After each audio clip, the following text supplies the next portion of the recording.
अभी तक हमने साधना की पहली सीढ़ी पार की और ये देखा कि बड़े आराम से हर साधक 8 घंटे अपने बना सकता है, 8 घंटे का ध्यान कर सकता है। आधा घंटा सुबह पूजा,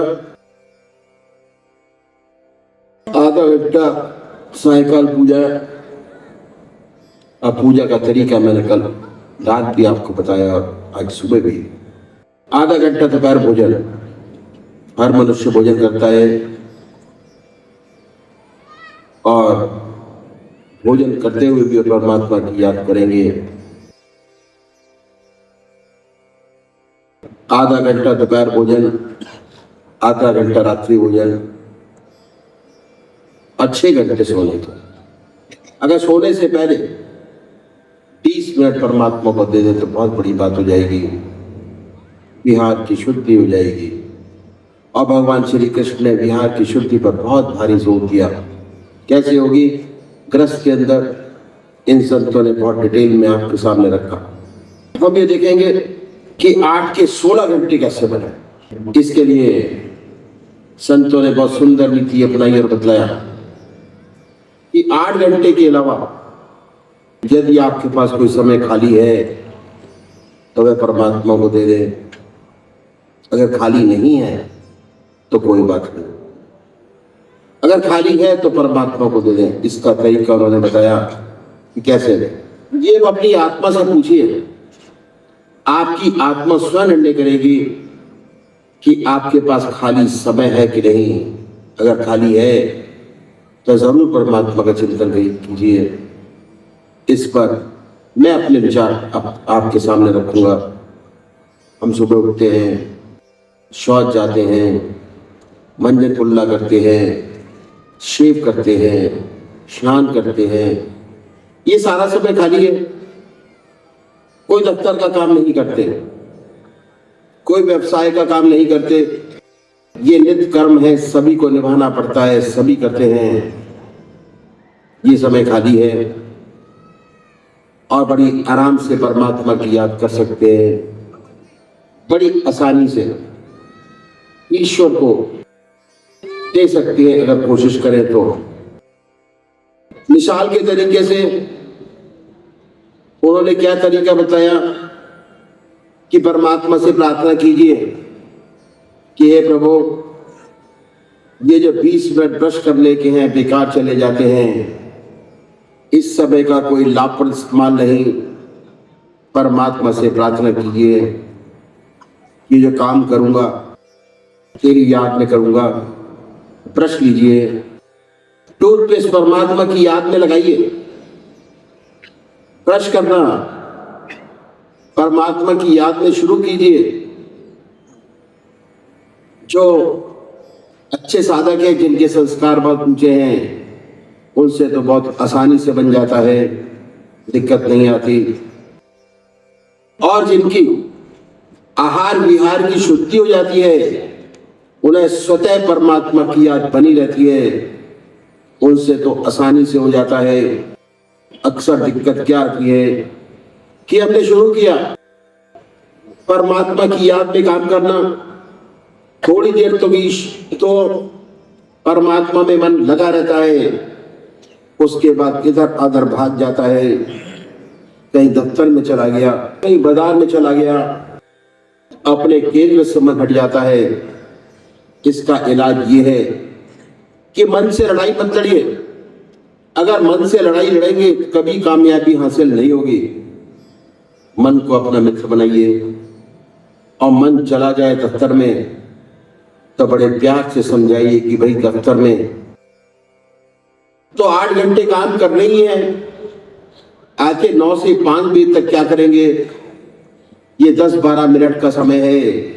ईश्वर की याद में लाएं, परमात्मा की याद में लगाइए, ईश्वर की याद कीजिए। बड़े प्यार से अपने मन को समझाएं और उसे ईश्वर की याद में लगाइए।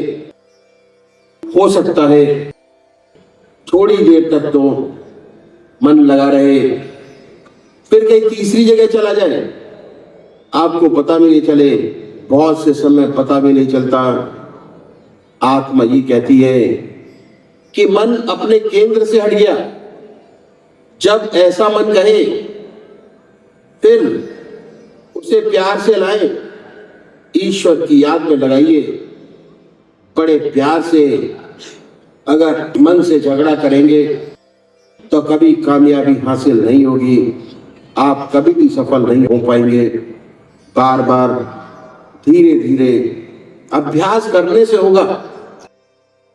अभ्यास की एक विशेषता है, अभ्यास से आदतें बनती हैं। जितनी हमारी आदत है अभ्यास से बनती है। अगर सुबह चाय पीने की आदत है तो फौरन याद आ जाएगा। यही सिगरेट पीने वालों का भी हाल है, बार बार पीते पीते चेन स्मोकर हो जाते हैं। एक बुझी कि दूसरी लगाई। यदि कोई उनसे पूछे इसका स्वाद क्या है तो कहेंगे स्वाद ना पूछें, कड़वा कड़वा धुआं है। पर आदत पड़ गई है। ऐसे ही शराब पीने की आदत पड़ जाती है। पहले देखा देखी किसी इष्ट मित्र की पार्टी में एक पैक पीते हैं, दूसरी पार्टी में दूसरा, और फिर खुद पार्टी देते हैं, पीते और पिलाते हैं। धीरे धीरे आदत और बढ़ती है, फिर बिना पिए सो नहीं पाते। आदत और बड़ी, जीवन के लाले पड़े हैं पर आदत पर छोड़ नहीं पाते। ऐसे ही एक काम को बार बार करने से आदत बन जाती है। अगर हम अपने जीवन में अभ्यास से अच्छी अच्छी आदतें बनाए तो इतनी सुंदर और प्यारी आदत बन जाएगी कि जैसे ही प्रसाद में आएगा स्वतः परमात्मा की याद हो आएगी, अपने आप आएगी, व्रत नहीं करना पड़ेगा। और जब तक ब्रश करते होंगे परमात्मा की गहरी याद में डूबे होंगे। कुल्ला किया, ब्रश रखा, फिर दूसरा ख्याल आया। इसलिए भगवान श्री कृष्ण ने अभ्यास पर बड़ा भारी जोर दिया है। अभ्यास से आदत बनती है और जब आदत बनती है तो फिर याद अपने आप आती जाती है बिना प्रयास के। दूसरा आइटम, हम सब लोग शेव करते हैं। जैसे ही शीशा हजामत का सामान सामने आए आप परमात्मा की याद में गहरे डूब जाइए, उसी की याद में ब्लेड लगाइए, उसी की याद में शेव कीजिए। उसको आदत बनाने में समय नहीं लगेगा, क्योंकि आपको ऐसी आदत होती चली आ रही है अभ्यास से। यकीन मानिए अगर इस अभ्यास को करने में 6 महीने लगे तो निश्चित समझिए कि ये अभ्यास 4 महीने में पूरा हो जाएगा और ऐसी सुंदर आदत हो जाएगी कि शीशा शेविंग का सामान सामने आया कि आपको परमात्मा की याद हो आई, अपने आप आएगी। और जब तक शेव करते होंगे परमात्मा की याद में गहरे डूबे होंगे, परमात्मा की याद बनी रहेगी। इसके बाद हम सब स्नान करते हैं, बाथरूम में जाते हैं तो ऐसा विचार आता है कि कुछ गाया जाए।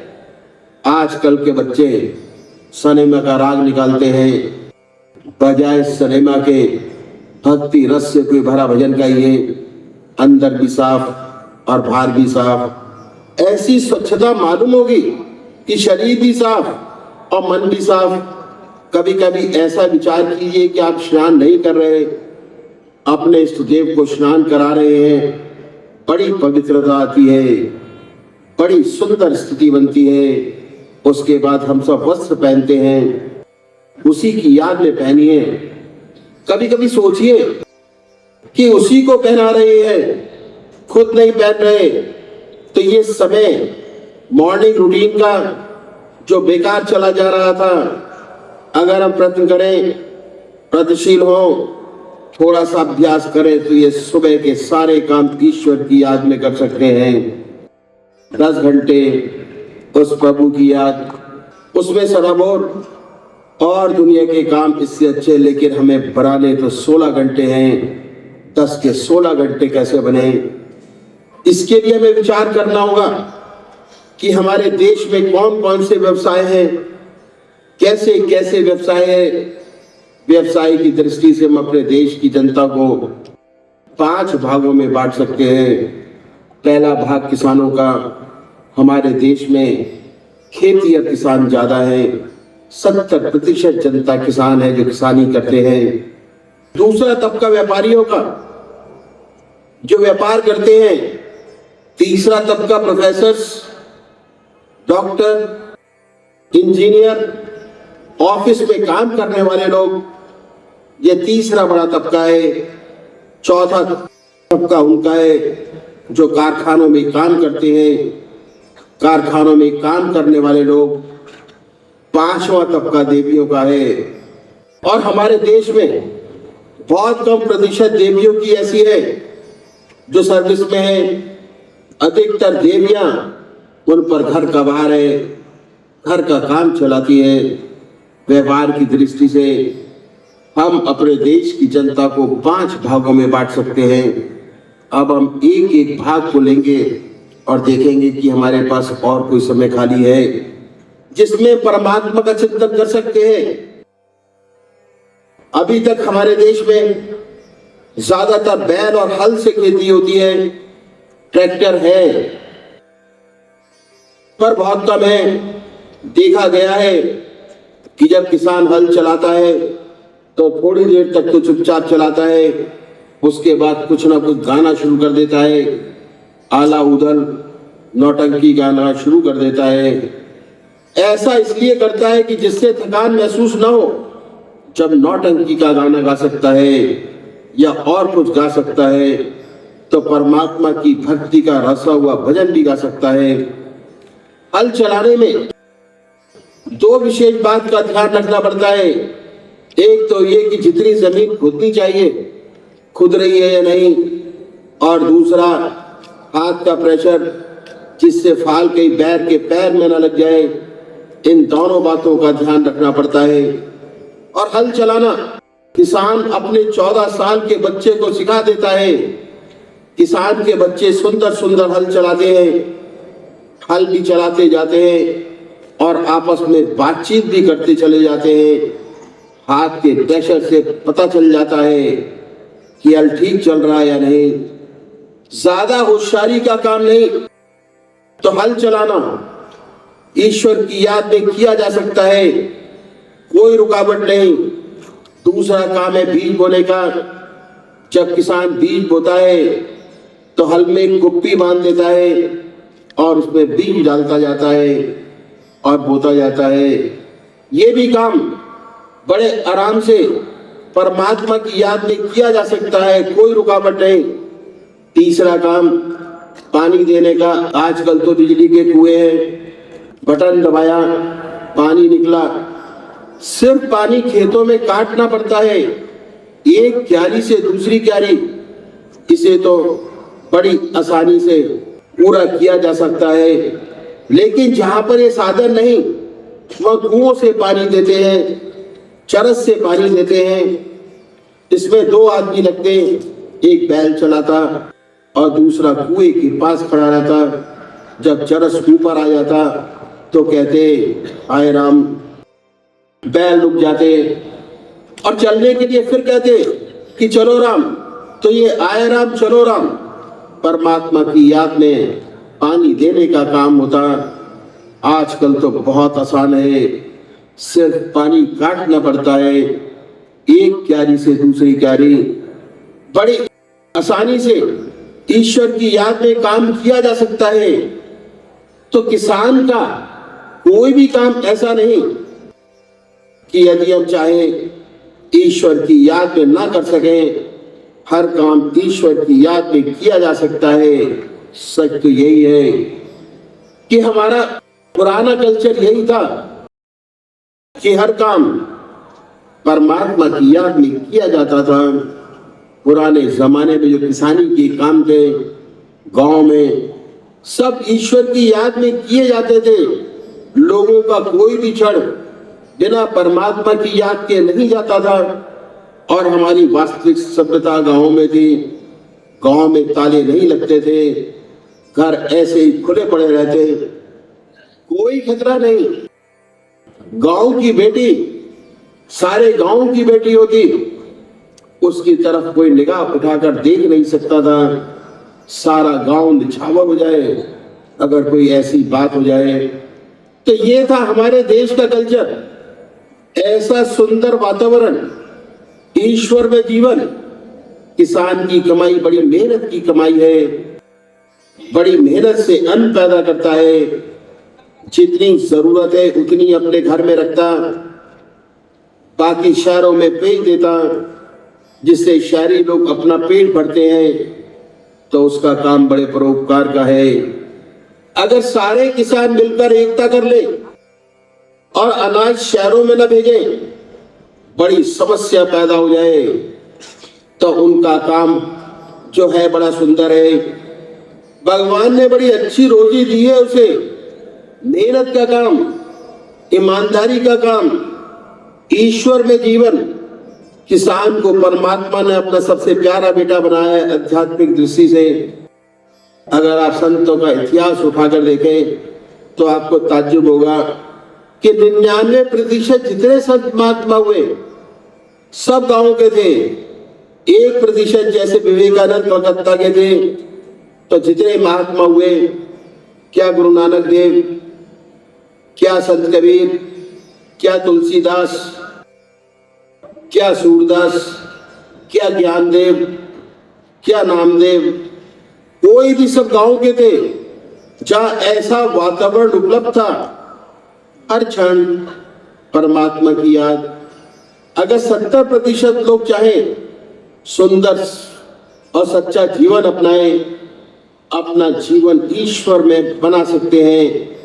24 घंटे ईश्वर की याद कर सकते हैं। कितना सुंदर जीवन बन सकता है अगर इस तरफ प्रवृत्ति हो जाए, रुझान हो जाए कि और असल सच समझ में आ जाए कि हम क्या खो रहे हैं। तो कितना बड़ा परिवर्तन हो जाए। आज गांव में राजनीति घुस गई है गंदी। अवसर है, भगवान ने दिया हुआ मनुष्य जीवन दिया है अच्छा जीवन बनाने के लिए। अगर हम चाहें प्रगतिशील हो तो हम अपने देश को स्वर्ग बना सकते हैं। प्रेम की गंगा बहे, इतनी आत्मीयता हो, अपने और गैर में फर्क मालूम ना हो। दूसरी बात क्या है कि कर्म में भावना का बड़ा महत्व है। हम कौन सा काम किस भावना से करते हैं, कर्म का स्तर बदल जाता है भावना की वजह से। वही कर्म है बंधन में बांधने वाला है, वही कर्म आपको परोपकारी बना देता है, वही कर्म आपको ईश्वर से मिला देता है। कर्म में असल चीज भावना की है। यही किसान है, अगर सिर्फ इस भावना से खेती करता है कि मुझे पैसा मिलेगा, पैसा तो मिलेगा, लेकिन अगर उसकी भावना बन जाए कि भगवान ने मुझे ऐसा सुंदर काम सौंपा है कि मैं सबकी सेवा करता हूं, अन्न पैदा करता हूं, यदि इस भावना से काम करे तो परोपकारी हो जाए। ये सात्विक भावना बढ़ते बढ़ते ये अनुभव कराती है कि कितनी मेहनत क्यों ना कर ली जाए, यदि ईश्वरीय कृपा ना हो तो कुछ नहीं हो पाता। बड़ी अच्छी फसल लहरा रही है, काटने के लिए तैयार है, पर यदि देव प्रसन्न नहीं और ओले पड़ गए, सब कुछ नष्ट हो गया। किसान अनुभव करता है कि मैं नहीं करता, परमात्मा करता है और कोई करता है। जैसे ऐसी भावना आई वह करता हो गया, कर्म करते हुए भी अकर्ता, फिर वह देखने वाला हो जाता है, कर्म करने वाला नहीं। यंत्र समझता है अपने आप को, कोई करा रहा है वह करता है, ईश्वर में जीवन हो जाता है। तो भावना बदल जाने से वही खेती का काम, मोटा खाना, मोटा पहनना, कपड़े भी अच्छे नहीं, दूसरों को देख कर चलता है। जो फैक्ट्री में जाते हैं अच्छे कपड़े पहने फिरते हैं, बेचारा किसान मोटी चादर ओढ़ कर फिरता है। कभी कभी ईर्ष्या पैदा होती है कि हम तो इतनी मेहनत और ये हाल, अगर पैसे के लिए काम करता है कभी शांति नहीं मिलेगी, कभी सुख नहीं मिलेगा। अगर ये भावना बदल गई कि मैं तो बड़े परोपकार का काम करता हूं, भगवान ने हमें बड़े महत्व का काम सौंपा है, कितना सुख पहुंचेगा उसे, और ये ख्याल पैदा हुआ कि ईश्वर ही करता है, मैं नहीं करता, फिर कह नहीं गया वही कर्म है अब परमात्मा से मिलाने वाला हो गया, पहले बंधन में बांधने वाला था। तो यदि 70% किसानों का जीवन बदल जाए, देश की काया पलट जाए,